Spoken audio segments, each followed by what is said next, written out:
Hello and welcome to my channel. I'm Jason White and this is Jason's Weird Reads. Today I am going to be doing a reading update for everyone and also a little bit of a life up. Actually, it's a huge life update. So this is definitely another from the hip. I've been rolling these out very slowly since I introduced it like way back in 2020, 2021. And this is like number 18. So let's all celebrate number 18. Alright, so what's been going on with me? If you may have noticed last year or so, I haven't been rolling out the videos like I used to. Well, I've already explained why one reason was, and I'm not going to go over that again because nobody really wants to hear about it, I'm sure. Unless you're dealing with something and you find comfort in seeing what somebody else is going through the same thing, which is the reason why I talk about it in the first place. Hoping that maybe my experiences with depression and whatnot and anxiety can help other people. But like I said, I'm going to skip that. I'm feeling much better these days, and there's another reason why I'm feeling much better these days. So one reason that was keeping me kind of bogged down was my job. I used to work these 12-hour shifts that rotated every 2 weeks from nights to days. And every time that it was time to switch, especially from moving from nights back to days, that was the hardest transition for me, and it just wiped me out. But I couldn't make videos when I was on my night shift because it seemed like I didn't get a day off at all. I'd get 2 days off, but you typically switch back to days in order to do all your family stuff, and then it's time to go back to nights. And so I found myself either sleeping or working, and there was just no time, it felt like, to fit in any videos. But I don't have to worry about that anymore, or feeling like crap like that job made me feel like anymore, because I got a new job. Woo! Now this job at first is going to pay significantly less, and so I'm hoping that I'm going to be okay financially. I've taken some steps in order to help myself out in that regard, but it's going to be definitely a change. And I just started this new job this week. Last Sunday, it's like September the 10th, I believe, was my last day at the last job, and my first day was September the 12th with the new job that was training. And as regards to pay, it is going to go up, and when it goes up, it's going to be relatively close to where it was before. Maybe not exactly, but close. So I'm very excited. The job itself is something I used to do. I don't really want to talk about specifics or anything, but it's something I used to do, and I find joy in doing it. It's very physical, so it's going to help me keep moving, which is good. And hopefully when things settle down, I'll be able to make more videos and write a lot more.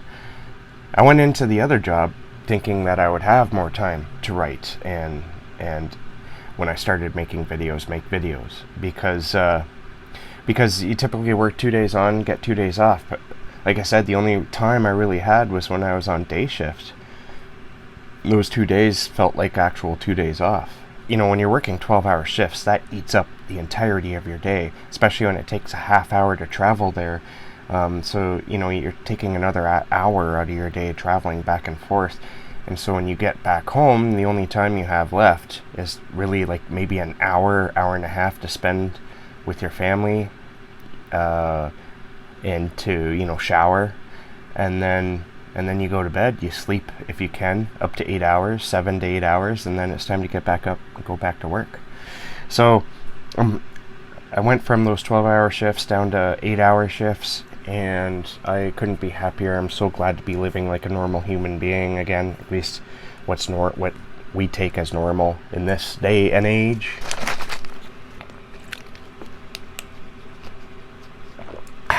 This is what I have been reading and what I am currently reading. I'm going to start with what I'm currently reading first.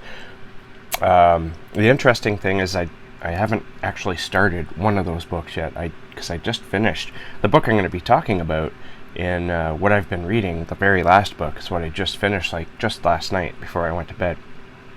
So what I'm currently reading right now, and I'm almost done this one, I'm at like 81%, and that is Sisters of the Vast Black by Lena Rather. Now, before I get into this book, actually, I should mention that my reading has slowed down in the last week or two as well in preparation, and then switching over for this new job. It's kind of a weird. It's weird how your life completely transforms into something else. Your routines and everything. I gotta like figure out new routines. So, but you know what? Doing the new job, like I said, I used to do it, and it's incredible to me how quickly it all comes back, and I find myself doing the exact same thing I used to. It's all muscle memory. So I'm hoping that muscle memory will also kick in with doing creative stuff. Anyways, Sisters of the Vast Black. I've been reading this for about 2 weeks now because of the job change, and I have to say I really love this book. It's really short.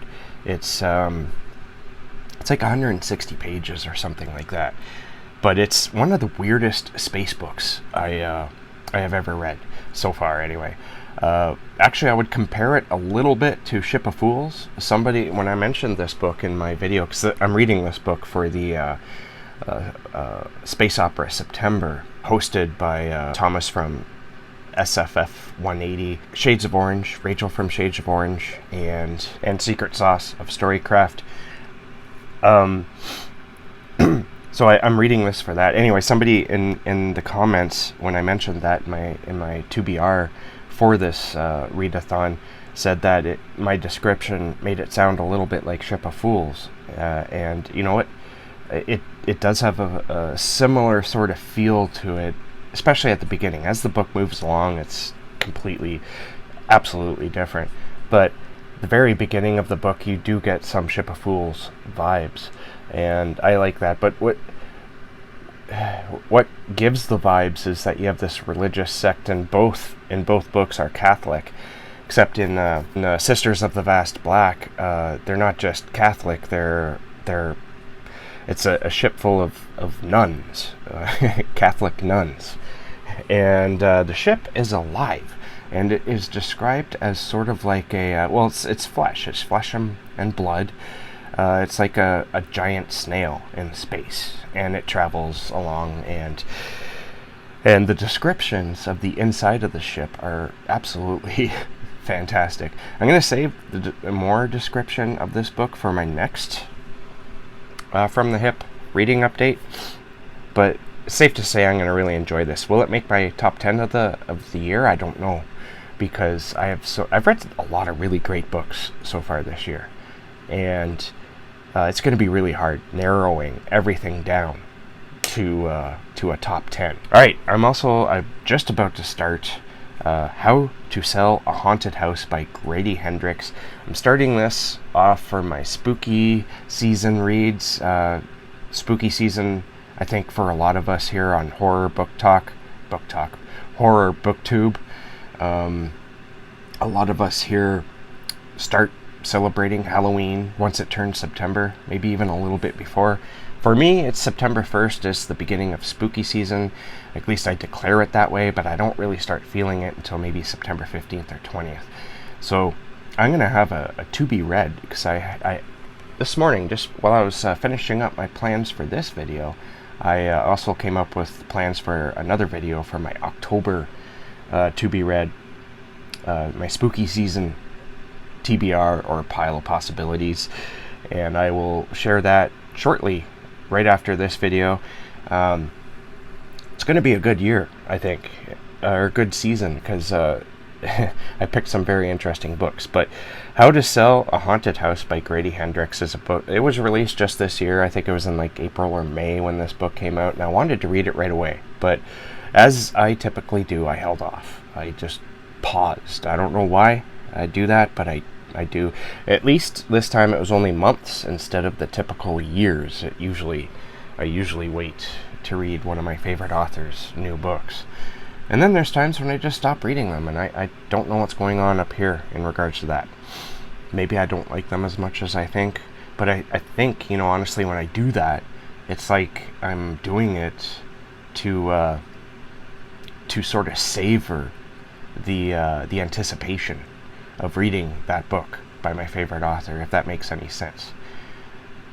Alright, so I'm going to move on now to what I have been reading, what I've read since my last reading update So I read My Best Friend's Exorcism by Grady Hendrix. This book was a lot of fun. It's another, you know what, I have not yet been disappointed by a Grady Hendrix book. And this book, it was just as good as everyone was saying. It was like, I don't think it's going to become a favorite book of mine, but I really enjoyed it. I really enjoyed the friendship, because it's about two best friends who are young women, and it's like all like 80s, 90s nostalgia. They have video stores and whatnot, and then one night they decide to try LSD for the first and quite possibly the last time. And one of the two best friends goes missing in the woods, and she's found the next morning. And she's found in some kind of mysterious physical, something's happened to her. I'm going to leave it at that. I've talked about this before, but I'm not going to leave it at that, because after that, she starts exhibiting signs of what could either be trauma or she could be possessed.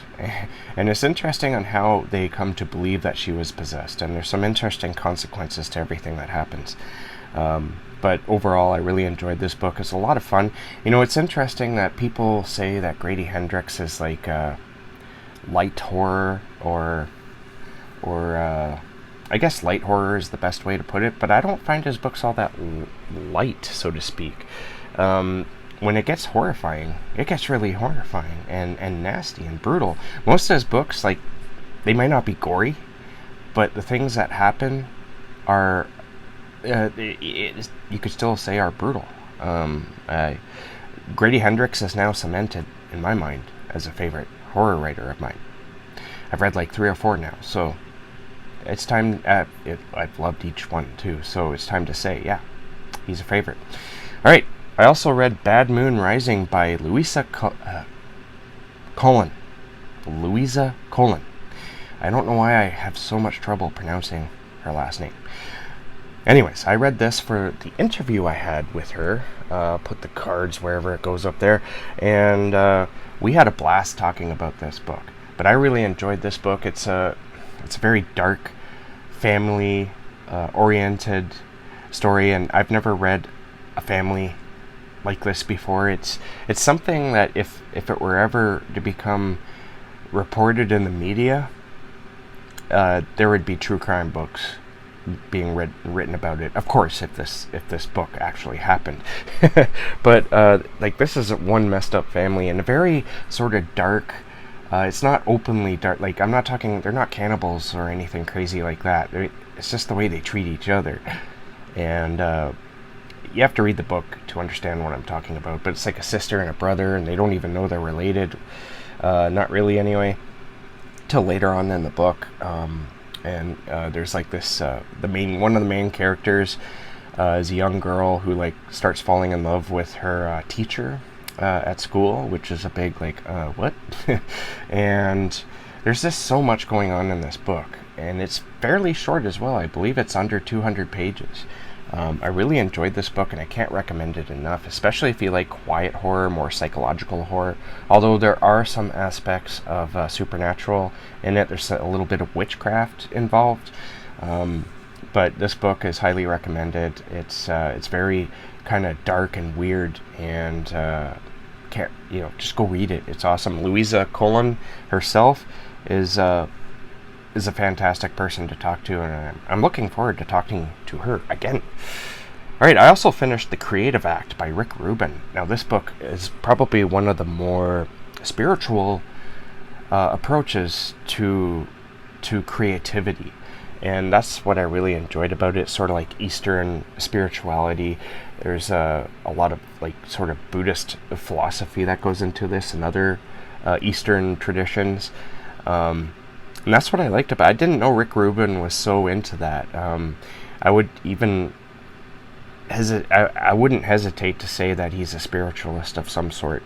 The way he talks about approaching creativity and how you do it mentally and then physically, and like basically you got to be in the right mindset. And this book will put you in that right mindset if you're willing to just breathe and basically it tells you how to think, and not in like a authoritative way. It's just like if you want to create and create constantly, this is the best way to approach it, at least for maybe not everyone, but most people.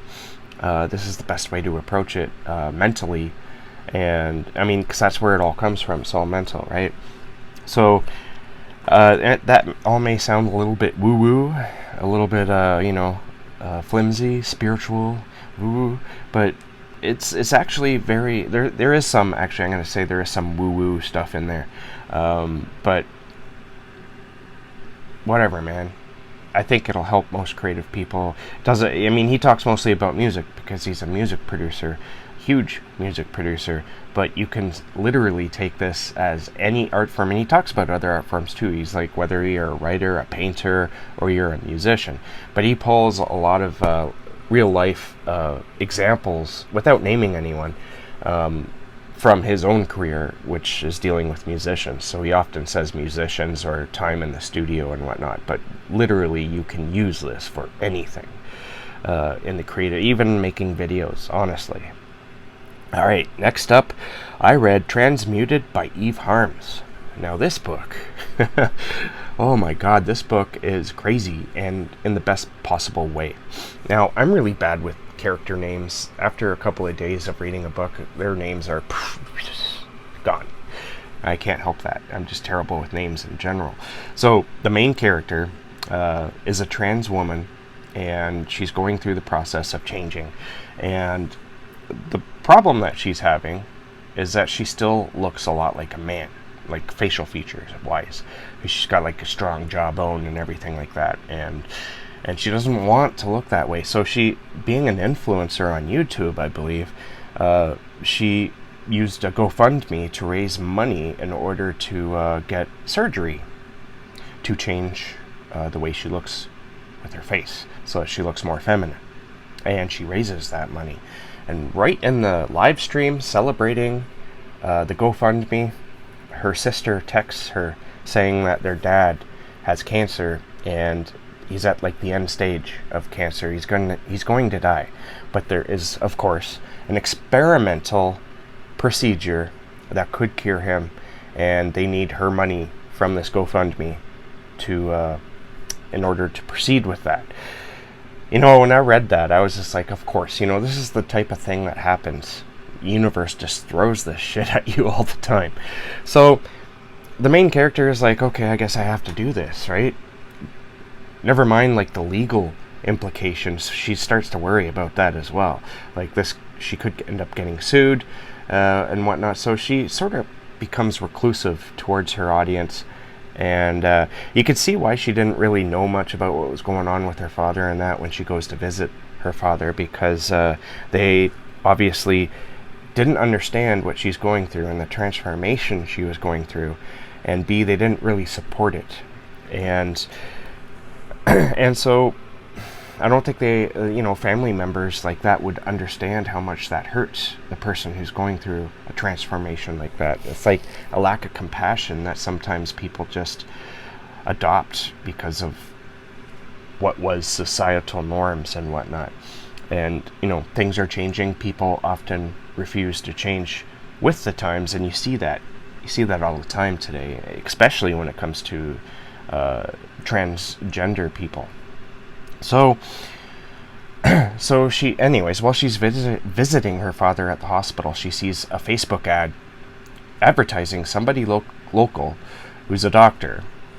And they have this experimental procedure that can transform manly-looking men into womanly-looking women, if that's what you're looking for. And of course, she's looking for it. And the best part of it, it's free. It's absolutely free. It's like I said, an experiment. And so when she goes and visits this doctor, who's a great mad scientist type character, if you ask me, he says that it's in the last stages of its experimentation. It's soon going to be, released to the public where people will have to pay for it.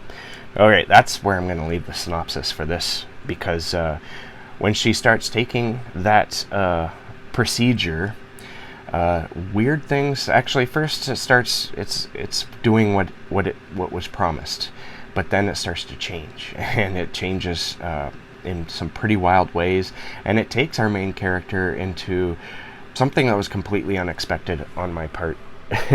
And that's where the craziness comes in. Like, this is the batshit crazy stuff happens when she starts to when she tries to get out of the procedures, and let's just say the procedure won't let her.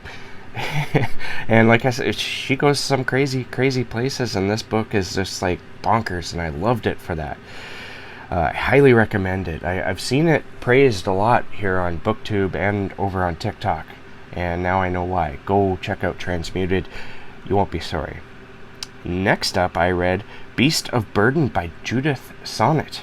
Now, this book, I went and read this one because it involves a young black metal band. When I was a kid, I used to play in heavy metal bands too. We weren't very good, but who cares, right? We had a lot of fun. We played a few shows. It was a great time, and reading the first, I would say, quarter to a half of this book reminded me a lot of that. It was a lot of fun. So you have this black metal band. They're young. They're like in their early 20s. They're just basically out of school. They have full-time jobs, but they're trying to make it as a black metal band. And their bassist just decides that he's going to quit. So you have disappointed band members who are kind of heartbroken over this. And they're also questioning if what they're doing is even valid or if they're just wasting their time. So there's one good thing that one of the band member has for them. He's like, we got a photo shoot coming up. I scheduled it with this guy. He says he'll do it for free, or at least for a very low amount of money. And we're just going to go to the forest, because if you're familiar with black metal bands, they love doing their photo shoots in the middle of the woods with all their makeup on. And so they decide to go do that, and it turns out to be a terrible mistake, because nearby their photo shoot, there's a cave, and in that cave there is something lurking. And this thing that's lurking inside that cave has decided, or has not decided to, it has sort of brainwashed a young man who lives nearby as well, who's not exactly mentally, he's somewhere, I don't know what's wrong with him exactly, but he's not all there in the upstairs department, is the best way I can describe it.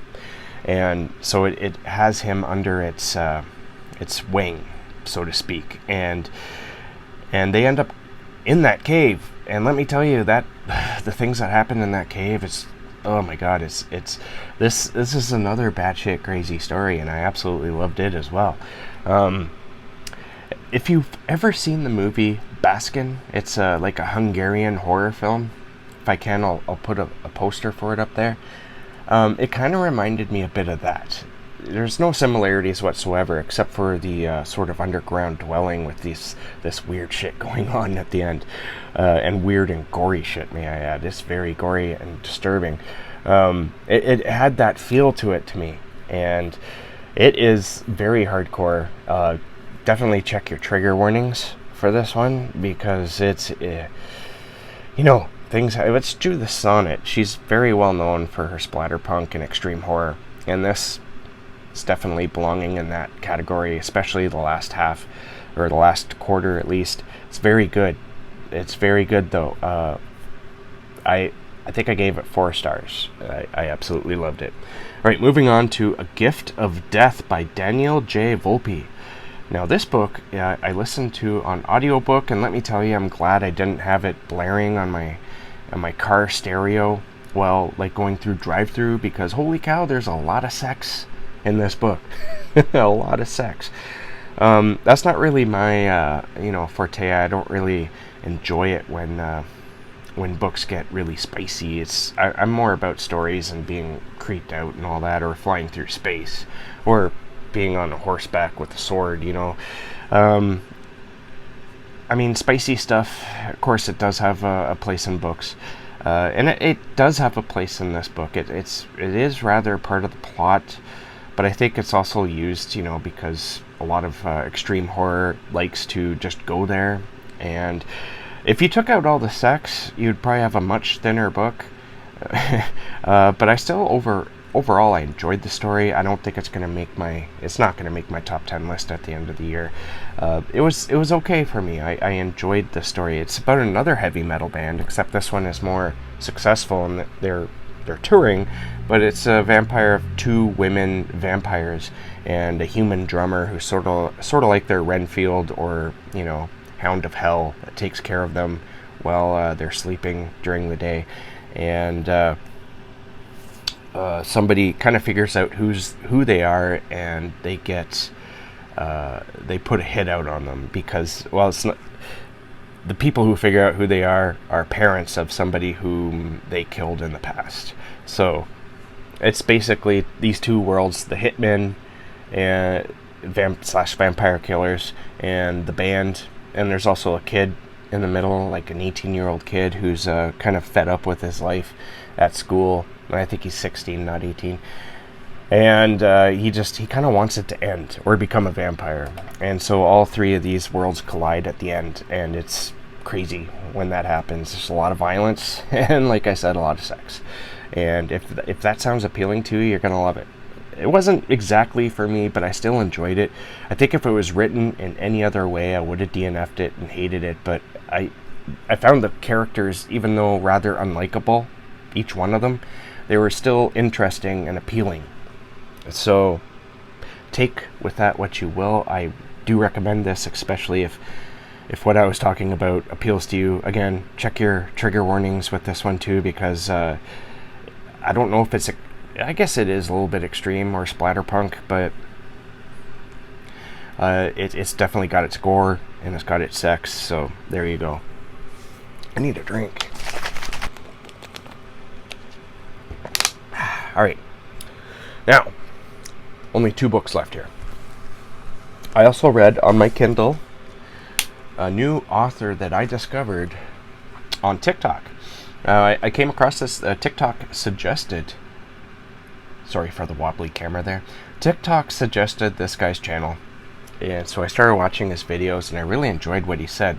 And then he was like, you know what, I'm not really very good at, in one of his videos, he was like, I'm not very good at talking about my own books or, pushing them very well, so I'm going to start talking about my books. And this was his first book, it's Conquest, and the author that I'm talking about is Robbie Dorman.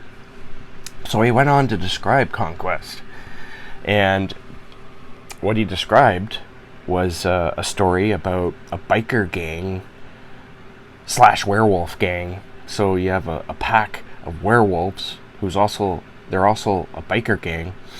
They end up in this small town to wreak havoc, and this small town has a lot of issues going on with it in the first place because so many miles away there's a forest fire that's raging, and it's heading their way. Now, of course, it's the 4th of July weekend, and the sheriff is like, we have to evacuate. That firestorm is going to head our way and destroy everything. It's going to kill a lot of people if we're all out in the streets celebrating. But the mayor, of course, just like in Jaws, he's like, nah, we're not. This is a big money bringer inner. This brings in a lot of money for the town, and we can't just evacuate everyone. We're going to lose a lot of money. The sheriff's like, well, we're going to lose all our lives. Anyways, so if you've seen Jaws, you know that scenario. It's a very real scenario from my understanding. So it's not just that's going on. There's also a political struggle between the sheriff and the mayor. The sheriff is a female. I think her name is Heather, if I'm not mistaken. Which is, if I'm right, actually, yeah, because the mayor's name is J.H. and his son is named James. That just goes to show you how much I enjoyed this book, because I remembered all the characters' names. So, J.H. is the mayor, and he wants to put his son in the sheriff's position, and so there's a big struggle between Heather and J.H. J.H. would like to see Heather go away, bye-bye now, and of course Heather wants to keep her job, and Heather, obviously, is the more qualified person to be a sheriff.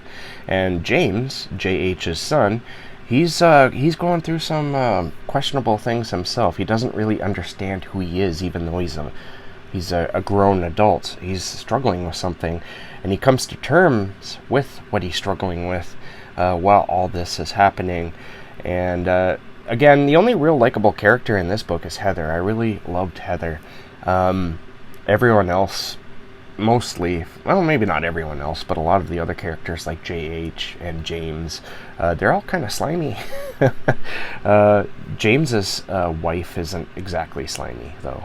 Anyways, I'm getting beyond the point. So there's your plot. You have werewolves coming in and meshing with all this weird political crap that's going on, and a forest fire that's approaching. There's so much going on in this short book because it's only about 190 pages, I think, 160 pages, and at the end it just kind of blows up. And I don't even mean that as a pun. It kind of blows up. It's crazy good, and I may have found yet another new favorite author in Robbie Dorman. Alright, because this video is incredibly too long, I'm going to finish this up with Certain Dark Things, which I just finished last night. I just finished it on audiobook, and you know, a lot of people have praised this book a lot, and honestly, I didn't hate it by any means, but I don't see why everyone praised it. I really enjoyed it, but okay, there's a lot of really good violence that happens in this book. It's basically about a young man who runs into a very beautiful female vampire, and she sort of takes him on as her Renfield, so to speak, which is her human servant. And there's a bit of a love story here because they kind of fall for each other. Well, the young man, he falls for her immediately, and she kind of does for him too, although she doesn't realize it because she's got a really thick shell that she needs in order to protect herself. And while he's being her protector, we learn that, or not protector, but sort of like human servant, we learn that she's running from something that she did against some other vampires and some, you know, underground drug lords. And man, this book, it's good, it's very good, but I don't know, it just, maybe it was just too praised, and I went in it with higher expectations than I should have. But you know, I'm definitely going to read more by Silvia Moreno Garcia. I don't think I mentioned her name. She's the author of this. I definitely want to read more, but I'm going to lower my expectations a bit, hopefully, so that I might enjoy those books more. But she has a lot of books that I really want to read, like Mexican Gothic and Silver Nitrate, which she just released. I absolutely love cursed movie books and films.